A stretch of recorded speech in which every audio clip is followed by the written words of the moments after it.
போச்சுடா. எவ்வளவு இருக்கு? 2 லட்சம். 2 லட்சமா? ஆமாண்டா.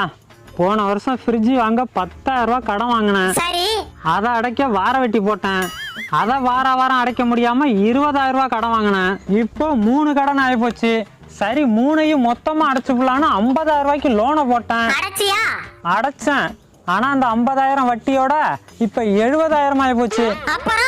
அப்புறம் என்ன, 1 லட்ச ரூபா லோனை போட்டு அதை அடைக்க 10 இடத்துல கைமாத்தா கடனை வாங்கி இப்போ 2 லட்ச ரூபாயில நிக்குது.